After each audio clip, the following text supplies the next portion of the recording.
Saan ka man naroroon, mahal ko. Mananatili kang buhay sa aking puso.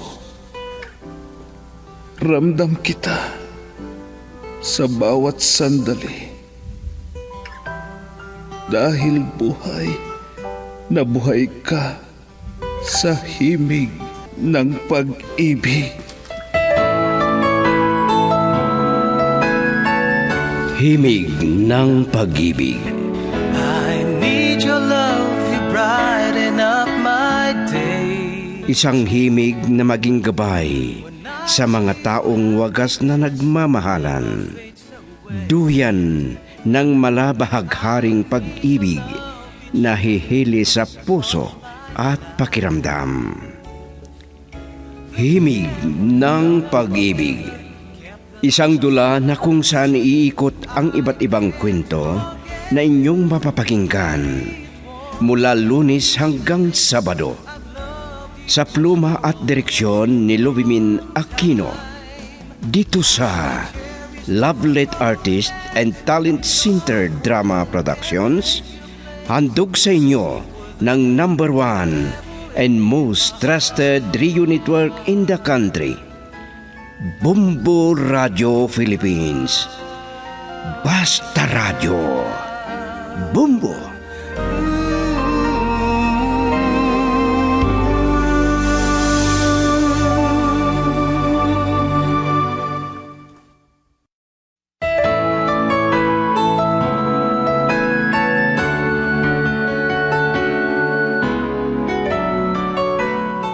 Ang nakaraan, di maganda ang pagsasama ni Amy at Ronald. Dahil marami ang nagbago kay Ronald buhat ng nanganak si Amy. Di siya madalas umuwi ng kanilang bahay at di na rin nagbibigay ng pira para kay Amy at anak nila. Isang araw, nagpunta sa opisina si Katlia at hinanap niya si Ronald. Dito nadatnan niya si Briggs na kaibigan at kaopisina ni Ronald. At ngayon, narito ang karugtong ng ating kwento sa linggong ito na pinamagatang Pagbabago.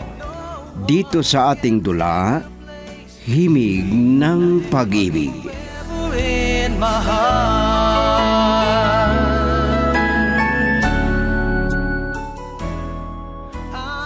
Eto, kunin mo na itong pera para maibili mo ng kailangan ninyo ng anak mo. Tay, Sige na, at pumunta ka na sa palengke. Ako na muna ang mag-aasikaso sa anak mo. hiyang-hiya na po ako sa inyo, Tay. Kasi marami kayong sakripisyo sa amin. Anak, di ko naman kayang pabayaan na lang kayo ng apo ko. At isa pa, ang asawa mo ay irresponsable. Kawawa talaga kayo. Ay, hindi ko po alam kung bakit ganon siya. Kung ganito ng ganito, ayaw ko na. Ay, Mapilitan na akong makipaghiwalay sa kanya kung talagang meron siyang babae. ano? Yan nga po ang gusto kong mangyari. Pag malaman ko ang totoo, Tay. Kung totoo ang hinala ko. Pero anak, Imposible na wala siyang ginagawang kalukuhan. Kasi hindi na nga siya nagbibigay ng sahod. Kaya sigurado hindi ako nagkakamali. ay, sige. Kung ano ang nararapat anak na gawin mo para sa inyong mag-ina. Lahat naman, suportado kita. Gusto ko kasi na matapos na ang maternity leave ko. At maayos na sana ang problema kong ito. Para makabalik na ako sa trabaho.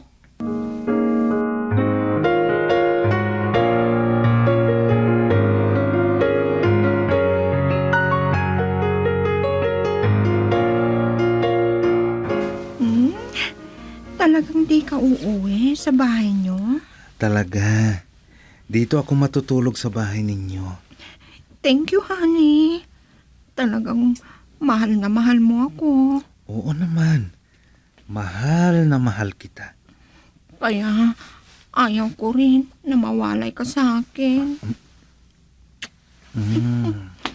Pero mas masaya sana ako kung iiwan mo ng asawa mo para tayong dalawa na lang magsama. Maghintay ka lang. At darating din tayo dyan. Sige. Pag di mo ginawa, maghahanap ako ng kapalit mo. Ano? Oo. Talagang gagawin ko. Pag di mo tinupad lahat ang mga sinasabi ko. Katleya, Kaya nga sinasabi ko sa'yo. Pag di ako makapaghintay, iiwan kita, Ronald. Tandaan mo yan.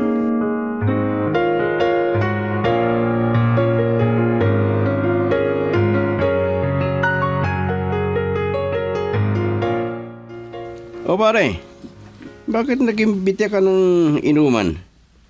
Ano ba meron? wala. Gusto ko lang na makapag-jamming tayong dalawa. Makapag-usap. Parang may problema ka. Pare, parang napasubo ako kay Katleya. Di ko mahiwalayan. Ano? Ikaw lang ang may alam tungkol kay Katleya.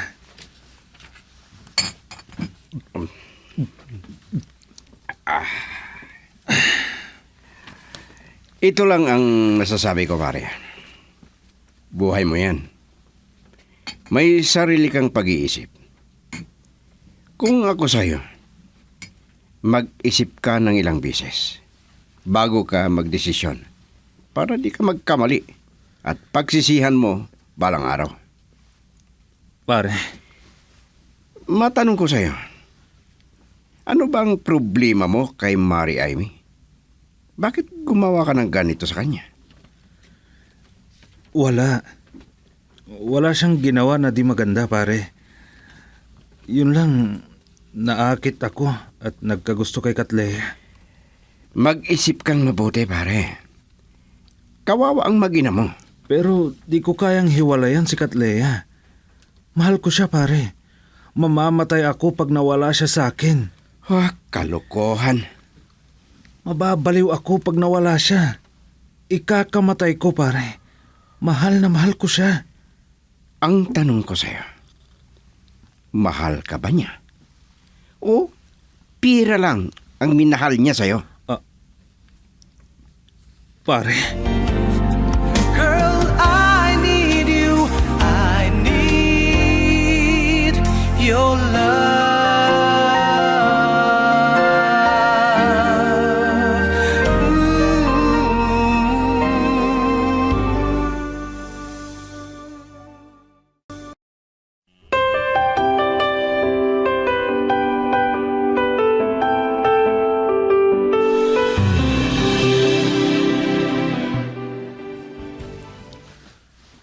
Anak, Tay.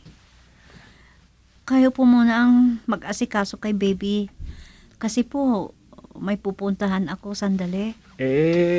saan ka ba pupunta? May titignan lang ako, Tay. Mag-iingat ka, anak. Opo, Tay. May gusto lang akong malaman. Ay, Gusto kong malaman ang katotohanan, Tay. Para alam ko ang gagawin ko. sige, ikaw ang bahala, anak. Para wala na rin problema, Tay. Malapit nang matapos ang bakasyon ko. Ang maternity leave ko. Kaya gusto kong malaman kung may babae nga si Ronald.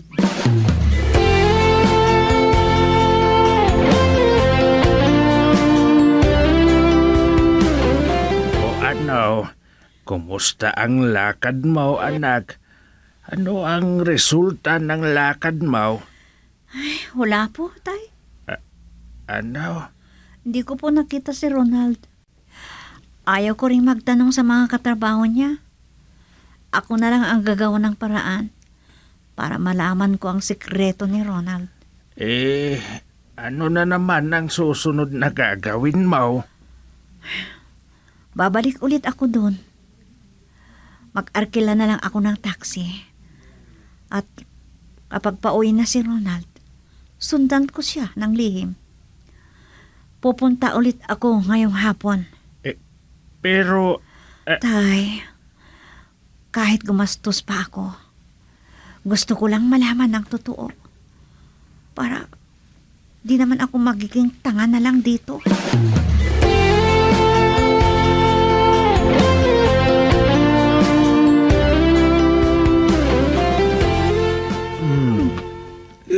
Nakainom ka? Hindi lang. Nagpainom kasi si Pare Briggs. Okay. Dito ko gustong umuwi. Nakakainis ka. Kung gusto mo lang, tsaka ka uuwi dito. Ano bang gusto mo? Ha? Gusto ko. Nandito ka na umuwi sa akin. Ano? Bakit nanlaki ang mga mata mo? Bakit ayaw mo? Bakit? Di mo magawa? Ano kasi? Wag mo akong lolokohin, Ronald. Dahil kahit anong oras, pwede kitang palitan. Ah. Marami ang nagkakandara pa sa akin. At kung gusto mo na magtagal ang relasyon natin, lahat ng sasabihin ko, sundin mo. Nagkakaintindihan ba tayo?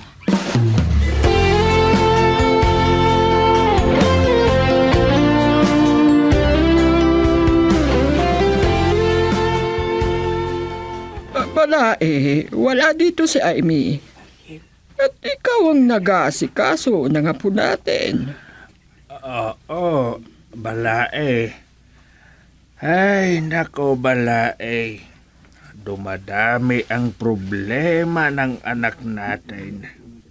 Anong ibig mong sabihin, balae? May hinala si Aimee na may ibang inuuwian si Ronald. Ano? Oo, balae. Kasi wala man lang binibigay na sahod si Ronald kay Aimee.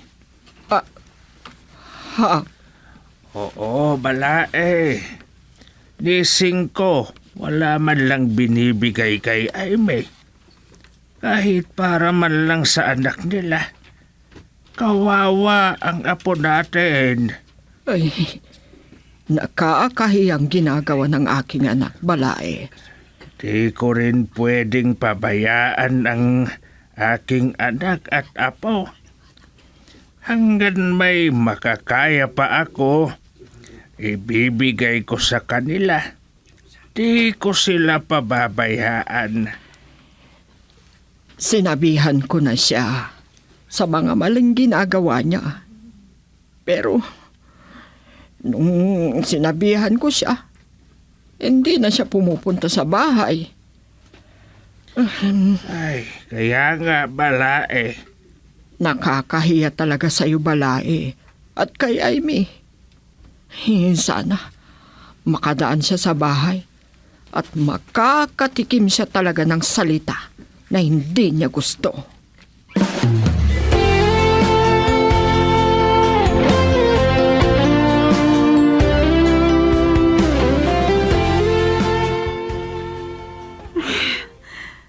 Nasabi ko na nga ba, di ako nagkamali sa aking hinala. Ang walang hiya. Hayop ang asawa ko. Niluloko talaga ako. Makikita niya. Tingnan ko lang kung anong gagawin niya pag nakita niya ako dito. Sandali lang! Sabi ko na nga ba eh. Yan ang babae. At sino ka, ha? Akala mo bahay mo ito? Sino yan, honey? Di ko alam kung sino. Hindi mo pala alam ha. Hayop ka! Sino ka? Para sampalin mo ako? Sino ako, ha? Ako lang naman ang asawa ng kabit mo. Sino ang... Ay, hayop ka! Amy! Huli ko nga rito! Hayop ka, Ronald. Nagsinungaling ka pa na may kalukuhan kang ginagawa. May babae ka pala, walang hiya ka! Sinong nagsabi sa'yo? Anong sinong nagsabi? Hinanap kita at totoo nga ang hinala ko. Ah! Tama Uwiin na! mo na yung babaeng yan, Ronald. Amy, umuwi ka na. Sa bahay na tayo mag-uusap. Wala na tayong dapat pag-usapan pa. Maghiwalay na tayo! Girl, I need you. I need your love.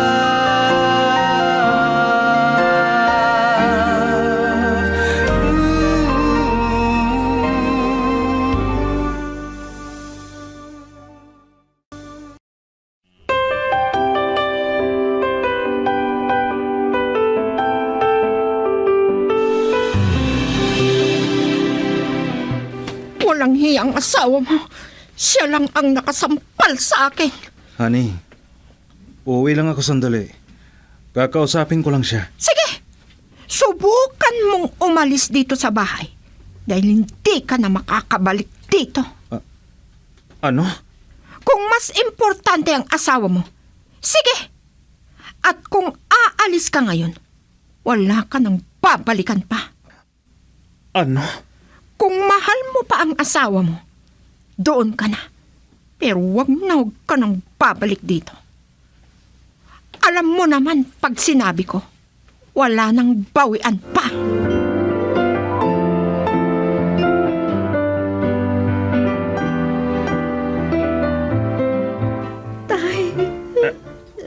Anak, ano ang nangyari sa'yo?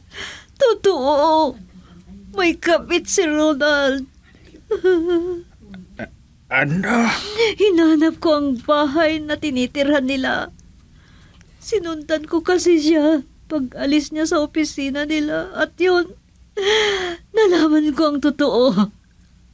May kabit si Ronald na kinakasama niya. Ano? Opo, tay. Ano bang pagkukulang ko sa kanya? Bakit niya nagawa sa akin to? Bakit? Anong kasalanan ko at nagawa niya akong lukuhin? Bakit?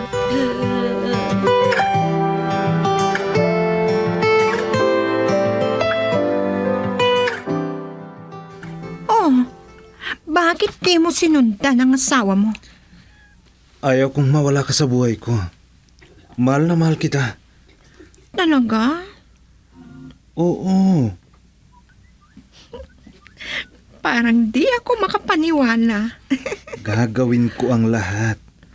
Lahat, Katlea. Huwag ka lang mawala sa akin. Mahal na mahal kita.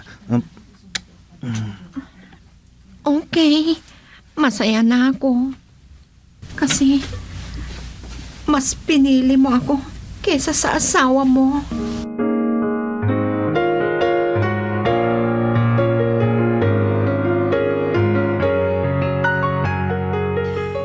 Makita niyo, di man lang siya pumunta dito. Pupunta ako kay Mama. Mag-usap kami. Ano? Wala nang silbi ang lahat, tay. Gusto kong malaman niya ang ginagawa ng anak niya. Anak, Opo. Ano pang silbi nang magsama kami ng anak niya? May ibang babae na sa buhay niya. pero anak, ipagpabukas mo na ang pagpunta mo sa mama niya. Gusto ko ngayon na mag-usap kami ni Mama para malaman niya agad ang ginagawa ng kanyang anak.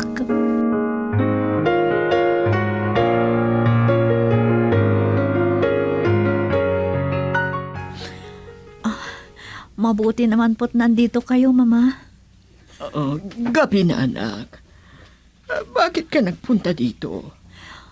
Balae, bakit? Opo, Mama. Nagpunta po kami dito na dala-dala naming lahat ang mga kagamitan ng anak nyo. Mga damit niya, lahat-lahat. Kasi may babae po siya. Ah. At doon na siya umuwi sa babaeng yun. Ano? Oo, bala eh. Mismong si Amy ang nakakita sa babae ng asawa niya. Siya. At doon mismo niya nakita sa bahay na tinitirhan nila ng babae ni Ronald.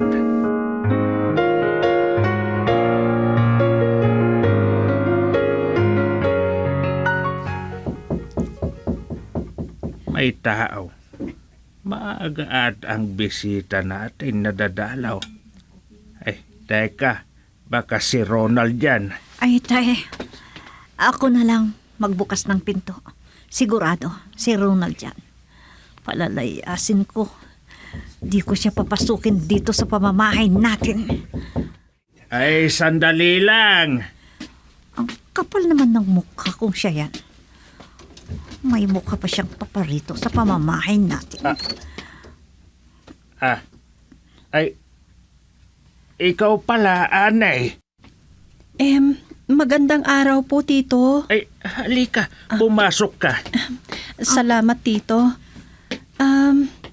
Meron lang po sana akong gustong sabihin kay Amy. Ikaw pala, Ani? Friend, kumusta ka na? Naparito ako kasi may binilin si boss. Sige. Mag-usap muna kayo dyan at titignan ko yung anak mo, Amy, ha? Opo, tay. Oh, friend, ano na ba ang nangyari sa'yo? Oh, bakit namumugto yung mga mata mo? Ani, ikaw lang nakakaalam nito, ha? Wala na kami ni Ronald. Maghiwalay na kami. Ano? Nahuli ko siya at ng babae niya. Ano? Nagawa ni Ronald sa'yo yan? Girl, I need you. I need your love.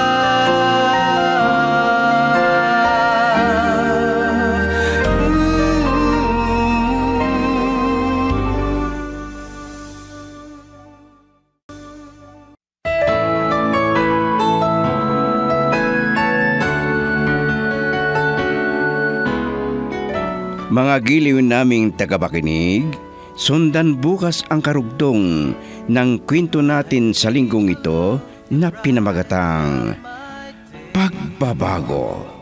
Dito sa ating dula, Himig ng Pag-ibig. Mula sa panulat ni Lovimin Aquino Sr., Production Supervision, Leyte Astudillo Aquino. Mula sa Lovelit Artist and Talent Center Drama Productions, handog sa inyo ng #1 and most trusted radio network in the country, Bombo Radio Philippines. Basta Radio. Bombo.